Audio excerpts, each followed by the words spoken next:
Assalamualaikum warahmatullahi wabarakatuh. Kembali lagi di channel Mystical Story bersama saya Yoga Jailani. Apa kabar kalian semua? Semoga baik-baik aja dan sehat selalu. Oke, jadi di video kali ini saya mau ceritain kisah horor yang berjudul Ritual Tarik Janin, dimana kisah ini berasal dari akun Twitter yang bernama Sidik dengan username @tanyademit. Sebelum ke ceritanya, saya mau ucapkan banyak-banyak terima kasih kepada Bang Sidik yang udah mengizinkan saya untuk membawakan hasil karyanya ini. Buat kalian yang hobi cerita mistis, kalian bisa cek ke akun Twitternya. Linknya saya sudah sediain di deskripsi, silahkan kunjungi dan follow juga. Kalian bisa baca sepuasnya di sana. Banyak cerita yang menarik dan membuat merinding tentunya. Oke, tanpa berlama-lama lagi, kita langsung mulai ke ceritanya. Ini adalah sebuah cerita yang pernah aku dengar dari almarhum ibu, bapak, serta kakak-kakakku.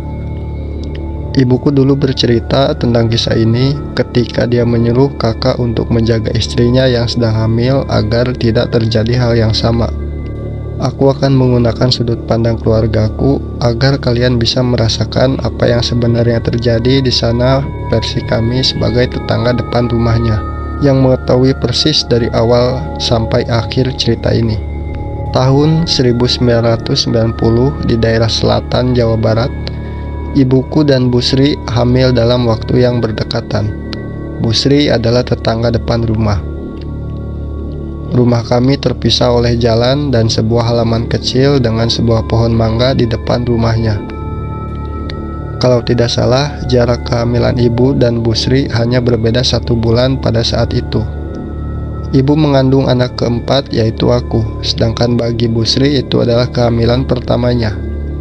Sehingga Bu Sri sering main ke rumahku untuk mencari tahu bagaimana cara mengurus anak untuk mempersiapkan kelahirannya kepada ibuku yang lebih berpengalaman. Dan ibu menyambutnya layaknya saudara kandung, sehingga mereka berdua sangatlah dekat. Bu Sri bukan warga asli sini. Dia adalah seorang perantau yang dinikahi oleh suaminya yang merupakan kenek dari mobil angkutan provinsi kepunyaan bapakku. Sehingga Bu Sri tidak mempunyai saudara di kampungku. Makanya keluargaku sudah dianggap saudara olehnya pada saat itu. Semuanya baik-baik saja sehingga suatu saat di mana kandungan ibu dan Bu Sri sudah melewati 6 bulan. Kita yang sedang terlelap tidur dikejutkan oleh sesuatu yang aneh dan di luar nalar. Dan itu adalah awal dari teror yang menimpa Bu Sri dengan segala kengeriannya. Kita yang sedang tertidur pada malam itu mendengar sebuah langkah kaki dari luar. Dan hal itu membuat salah satu kakak tertuaku terbangun. Dia berjalan melewati gang yang ada di antara rumahku dan rumah Ibu Sri sambil memukul tembok-tembok rumah dengan benda yang dia bawa. Awalnya kakakku cuek dan menganggap bahwa itu adalah orang iseng yang sedang lewat depan rumah. Tapi ternyata hal itu terjadi selama beberapa hari dan kemudian menghilang begitu saja tanpa jejak. Namun 2 hari berselang terjadi sesuatu yang aneh kembali. Suara dari orang yang memukul tembok berganti dengan suara dari atap rumah, seperti ada beberapa orang yang berjalan di atap dan berusaha masuk ke dalam rumah. Semua kakakku yang mendengar hal itu akhirnya mendengar suara gaduh tersebut, bahkan mereka terbangun dari tidurnya. Kakak pertamaku yang tahu bahwa ada sesuatu yang tidak beres memutuskan untuk keluar. Ketika dirinya keluar, dari kejauhan dia seperti melihat seseorang yang sedang berdiri di belakang pohon mangga yang ada di antara rumahku dan Bu Sri sambil membakar sesuatu di sana. Kakaknya melihat orang itu dari pintu rumah. Dia yang pada waktu itu masih sekolah di SMA terlalu takut untuk mendekat, bahkan berteriak kepada orang itu. Namun tak lama hal itu disadari oleh orang tersebut karena tiba-tiba menghilang dalam sekejap mata. Setelah itu, suasana di sekitar rumah menjadi tidak enak. Kakakku tiba-tiba merinding. Bahkan dirinya mencium bau wewangian dari arah pohon mangga. Dia akhirnya lari dan masuk ke dalam rumah sambil mengunci pintu karena ketakutan. Pagi pun tiba, kakak yang melihat kejadian itu akhirnya memberitahu ibuku.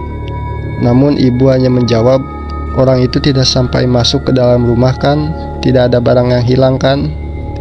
Kakakku hanya menggelengkan kepala dan ibu hanya mengangguk sambil mengusap kepala kakakku dan menyuruh dirinya untuk siap-siap berangkat sekolah bersama adiknya yang masih duduk di bangku SMP.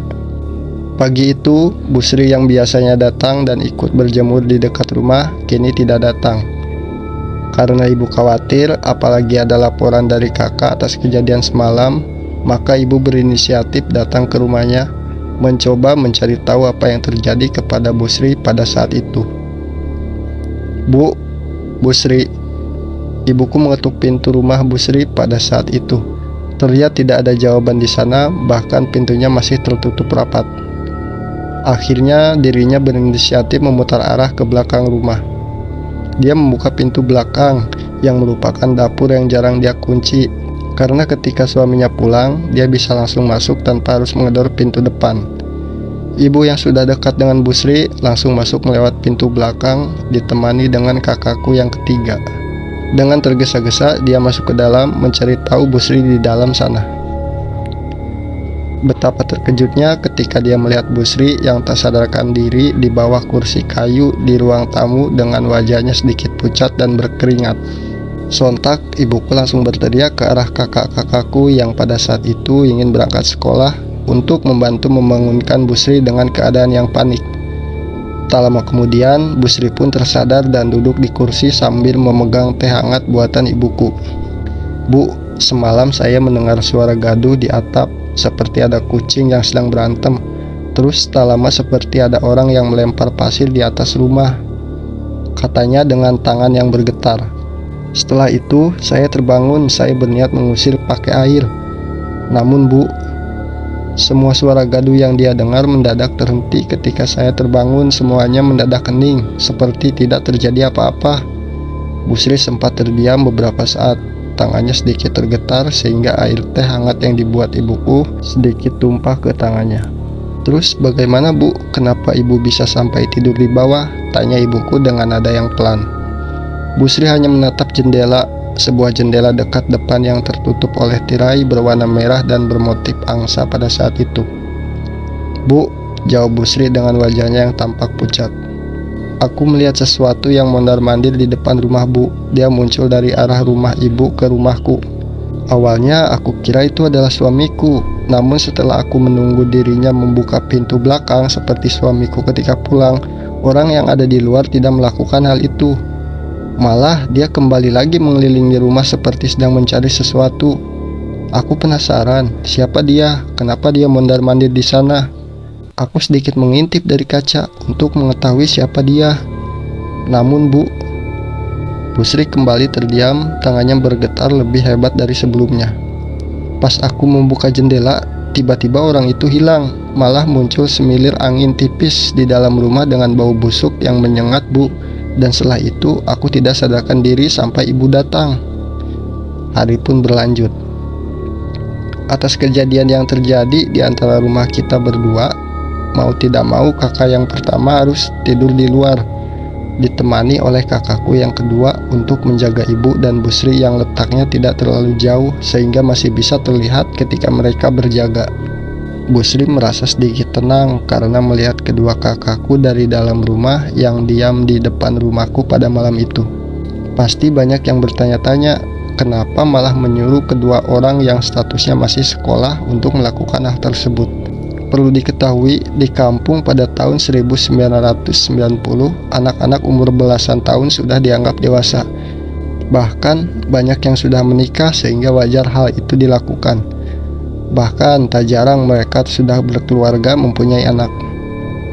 Bu Sri akhirnya bisa kembali tidur dengan tenang setelah melihat kedua kakakku berjaga di sana. Sambil mengusap-usap perutnya yang semakin membesar, dia tersenyum di atas kasurnya sebelum akhirnya memejamkan mata di dalam kamar. Jam 3 subuh, kedua kakakku kembali dikejutkan oleh teriakan Bu Sri yang ada di rumahnya. Kakakku yang pada saat itu terlelap tidur di halaman rumah langsung terbangun dan berlari ke arah rumah Bu Sri dengan keadaan yang panik sambil membawa senter yang mereka bawa. Mereka berdua yang panik langsung masuk melewati pintu belakang dan terkejut ketika melihat Busri sudah terbangun dengan napasnya yang terengah-engah, dengan mulutnya yang terus-terusan berkata, "Tidak, aku tidak akan memberikan bayiku," katanya dengan nada yang panik. Wajah Busri pucat, rambutnya acak-acakan dengan keringat dingin yang membasahi tubuhnya. Dia sedikit tenang ketika melihat kedua kakakku datang.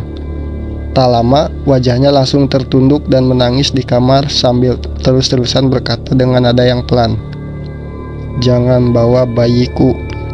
Pagi hari menjelang, ibu kembali ke rumah Busri dan mencari tahu apa yang sebenarnya terjadi.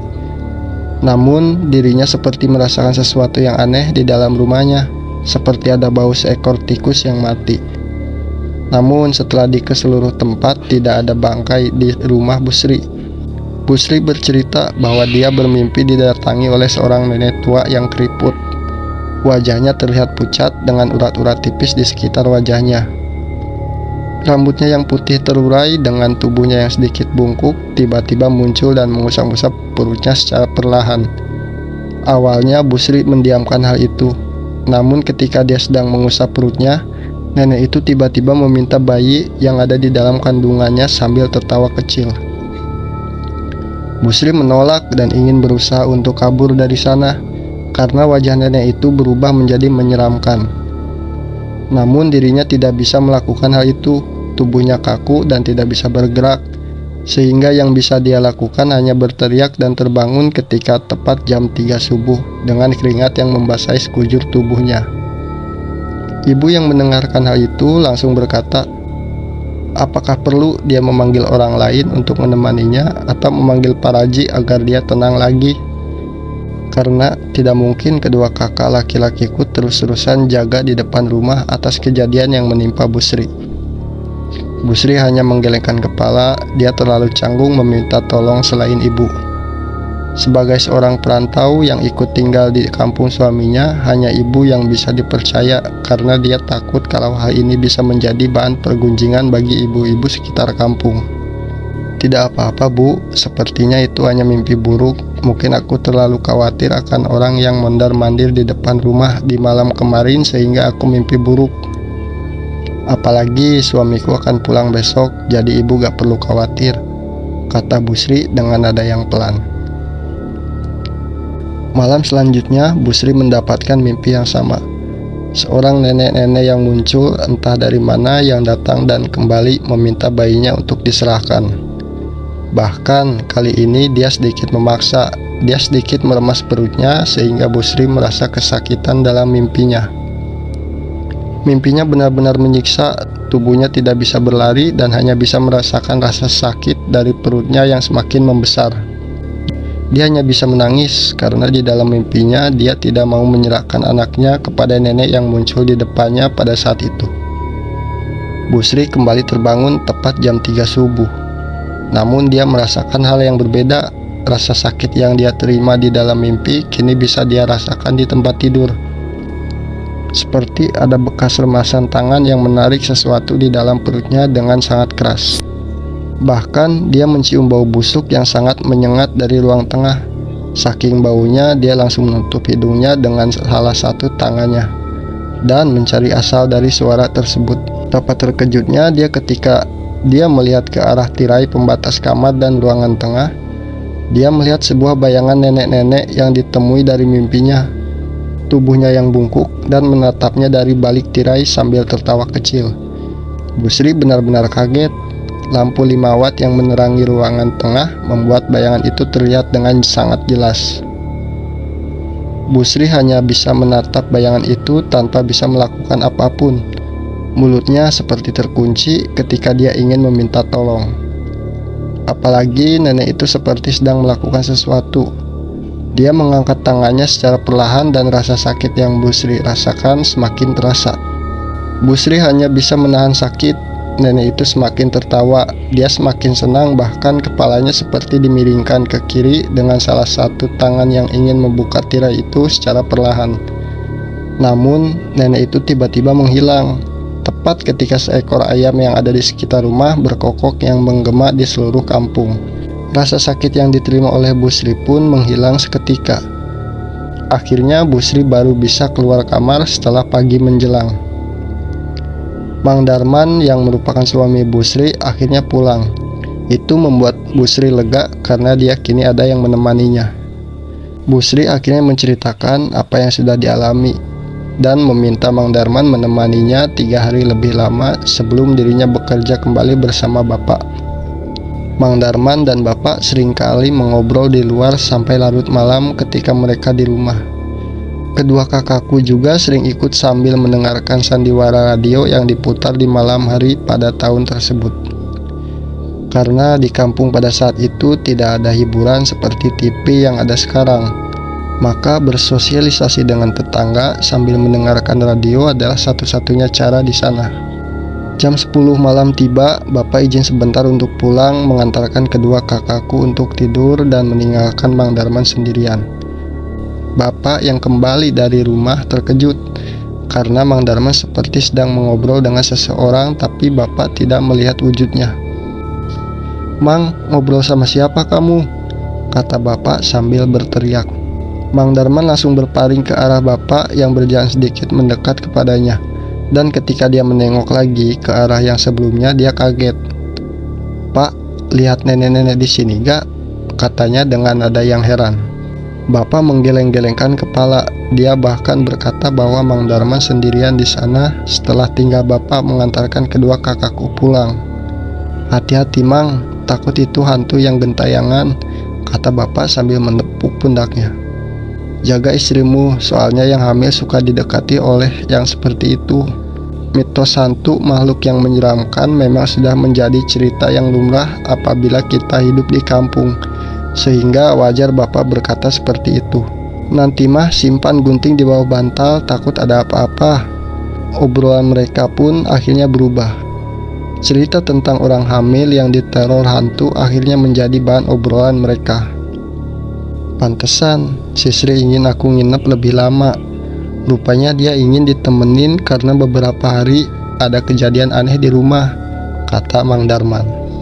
Bapak yang tahu cerita tentang Bu Sri dan keanehan yang dialami dari Mang Darman akhirnya menyarankan Mang Darman untuk tinggal di rumah saja untuk sementara. Masalah kenek, dia akan mencari orang lain terlebih dahulu untuk menggantikannya selama beberapa hari Mang Darman ada di rumah. Obrolan mereka terhenti ketika jam 1 malam. Bapak pamit pulang karena besok harus berangkat dan mencari kenek pengganti Mang Darman. Mang Darman pun akhirnya pulang ke rumah beristirahat sambil memikirkan saran dari bapak tentang menyimpan gunting di bawah bantal istrinya. Semuanya berjalan normal, terutama ketika bapak berada di dekat Mang Darman. Namun ketika Mang Darman membuka pintu rumah pada malam itu, tiba-tiba suasana rumah tiba-tiba berubah. Hening, gelap, menyeramkan sehingga tubuhnya terasa enggan untuk masuk ke dalam. Tubuhnya pun tiba-tiba merinding seperti ada sesuatu yang ada di dalam rumah. Bahkan ketika dia melangkahkan kaki masuk ke dalam rumah, huk huk, bau busuk yang menyengat langsung tercium oleh hidungnya. Busuk, benar-benar bau busuk. Seperti bau bangkai hewan yang mati, bau kotoran manusia, juga bau sampah yang tercampur menjadi satu dalam rumahnya. Tubuhnya tiba-tiba mual, kepalanya langsung pusing karena selain bau busuk yang menyengat, dia juga merasakan tubuhnya yang terasa berat untuk melangkah. Sepertinya apa yang diobrolkan dengan bapak kini terjadi kepada keluarganya. Tentang para makhluk yang suka mengganggu orang yang sedang hamil, apalagi istrinya hidup sendirian di rumah ketika dirinya berangkat bersama bapak. Bukannya takut, Mang Darman malah memberanikan diri untuk masuk, meskipun bau busuk itu semakin terasa menusuk hidung. Namun dia langsung berjalan ke arah kamar untuk menemui istrinya yang masih tertidur. 1 langkah, 2 langkah, 3 langkah, dia melangkahkan kaki secara perlahan. Matanya melirik ke sekitar area rumah yang tiba-tiba berubah dengan cepat. Hawa dingin yang menyebar disertai dengan bau busuk yang tidak sedap membuat jantungnya sedikit berdetak dengan cepat. Astaga! Tepat ketika membuka tirai kamarnya, nenek yang ditemui di luar yang dianggap bapak sebagai makhluk halus kini muncul lagi di dalam kamar. Dia berdiri dengan wajahnya menyeringai ke arah dirinya. Tubuhnya yang bungkuk terlihat sedang mengelus-elus perut Busri secara perlahan. "Jang, bayinya dibawa olehku ya," katanya sambil terkekeh-kekeh kecil. Mang Darman kaget, jantungnya semakin berdetak kencang, tubuhnya kaku ketika nenek itu muncul tak jauh dari dirinya berdiri. Butuh beberapa detik bagi dirinya untuk tersadar, sehingga tak lama kemudian dia langsung berteriak, bermaksud untuk membangunkan istrinya yang tertidur pulas di sana. "Sri, bangun!" katanya dengan nada yang sangat keras. Teriakan itu seketika membuat nenek itu menghilang. Busri yang sedang tertidur pulas langsung terbangun dan bertanya kepada suaminya kenapa berteriak di tengah malam. Suaminya langsung mendekat. Dia langsung memeluknya tanpa memberitahu apa yang sedang terjadi di sana. Rupanya kejadian itu tidak muncul dalam satu malam saja. Selama dia menemani di rumah, ada saja kejadian aneh yang kini menimpa dirinya dan Busri.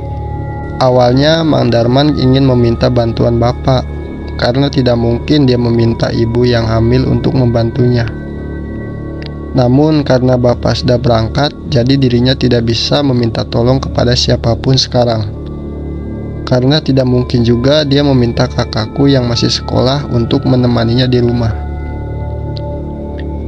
Aku masih ingat bagaimana kakakku bercerita tentang Mang Darman yang kurang tidur di setiap paginya. Kakakku bercerita tentang dia yang tiba-tiba membuang bahan makanan yang membusuk. Padahal Busri dan ibu belanja di tukang sayur yang sama yang melintas di depan rumah. Terkadang kakak juga sering kali mendengar suara-suara gaduh dari dalam rumah, seperti banyak benda-benda yang dilempar ke sana kemari, bersamaan dengan suara tertawa sosok nenek-nenek yang sering terdengar di dalam rumah Busri. Teror itu berlangsung beberapa malam, bahkan semakin hari semakin parah. Seperti banyak burung koreak yang suaranya menyeramkan sering hinggap di atas rumahnya. Lalu ketika malam, tiba-tiba lampu yang menerangi depan rumah Busri padam dan nyala dengan sendirinya. Bahkan kondisi Busri yang awalnya senang karena semakin hari perutnya semakin membesar, kini semakin hari semakin lemas. Wajahnya semakin pucat, bahkan beberapa kali dia mengeluh kesakitan. Perutnya yang hamil pun sedikit aneh, tidak seperti ibu yang pada saat itu mengandungku. Perutnya sedikit menggelambir ke bawah, lebih seperti perut yang penuh lemak daripada seorang ibu yang sedang hamil. Dia juga berkata bahwa meskipun perutnya membesar, tapi dia seperti tidak merasakan bayi yang bergerak di dalam, layaknya orang hamil pada umumnya. Kakak juga bercerita bahwa beberapa kali ibu memberikan saran untuk ke puskesmas memakai mobil bapak, karena di hari itu bapak pulang ke rumah dan akan bekerja kembali 3 hari kemudian.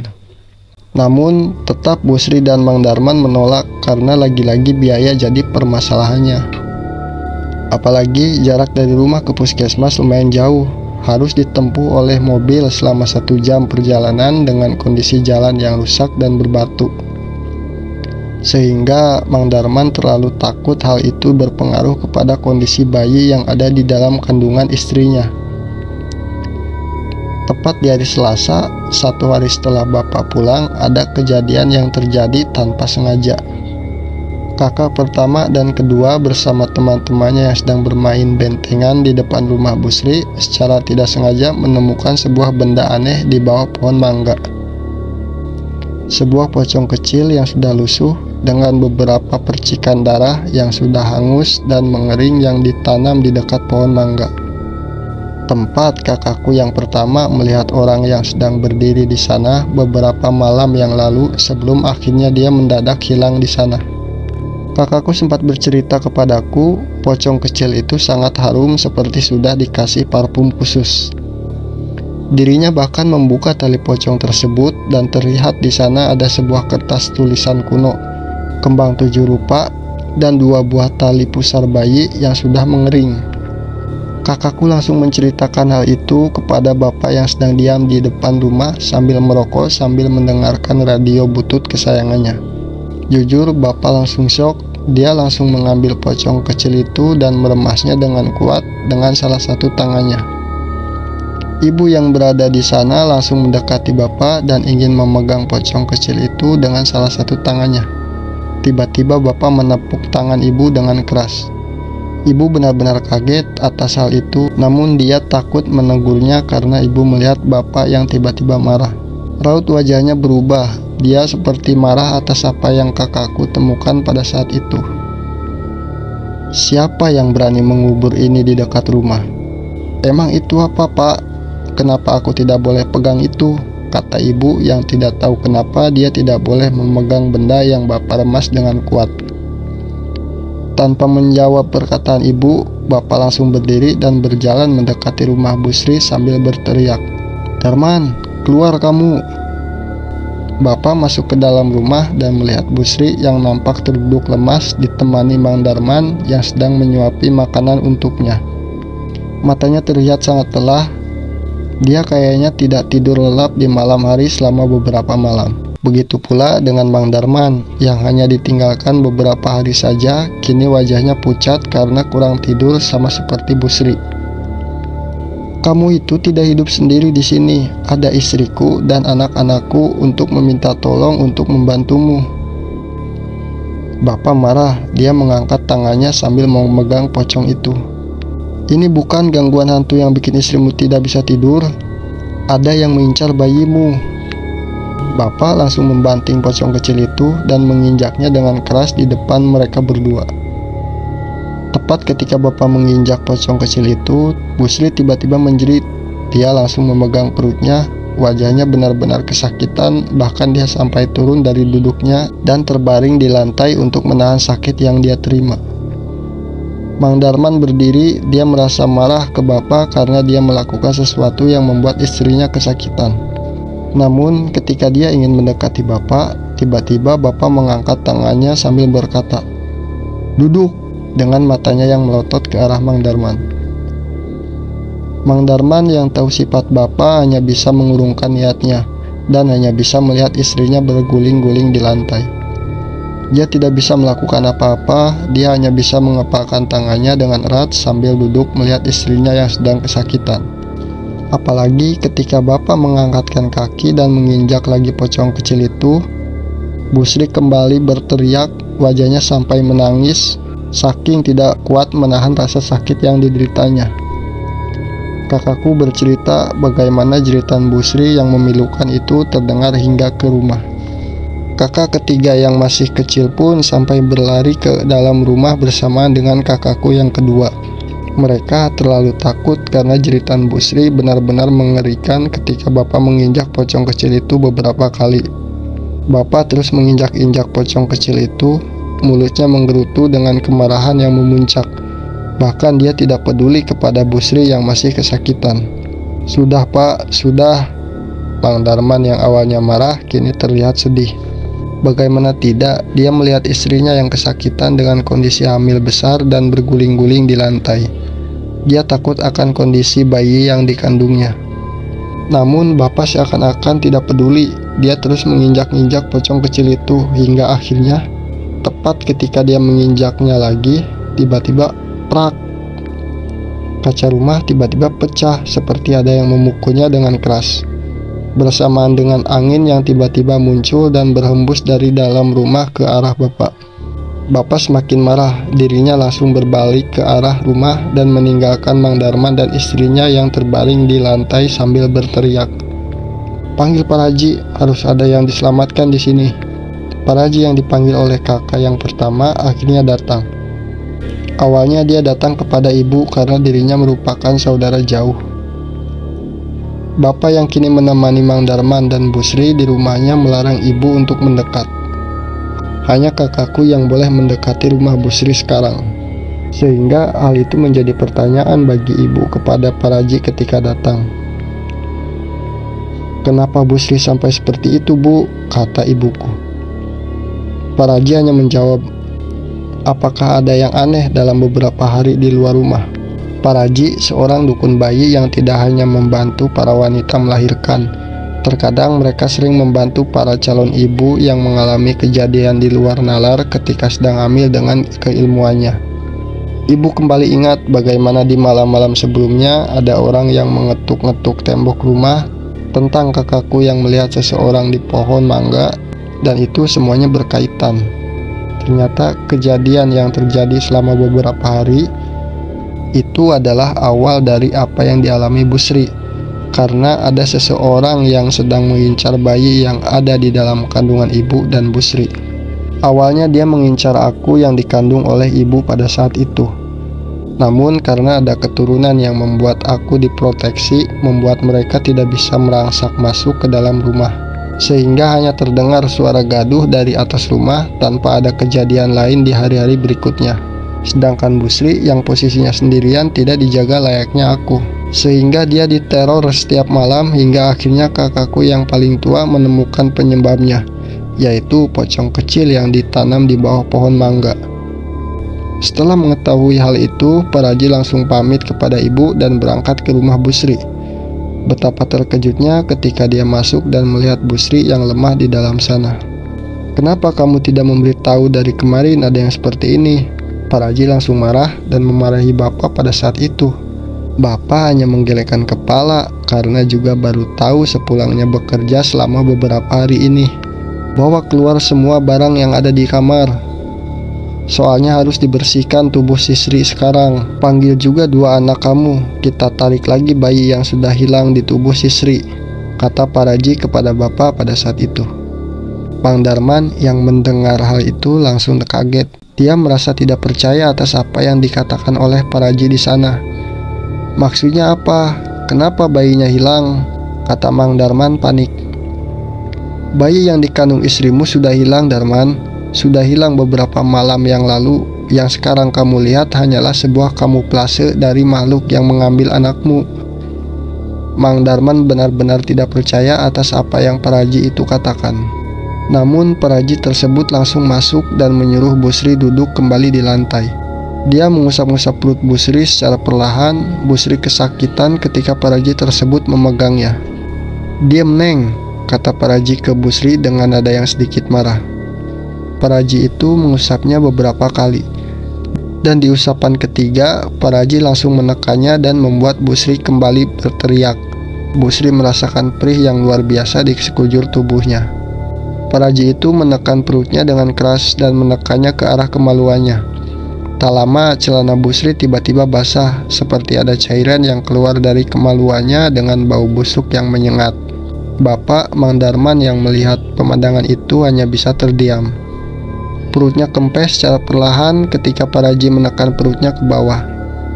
Bayinya benar-benar hilang. Bayi yang dirawat selama beberapa bulan menghilang dari tubuhnya. Rasa sakit yang awalnya dia rasakan kini berubah menjadi sebuah kesedihan. Air matanya menetes secara perlahan hingga membasahi wajahnya pada saat itu.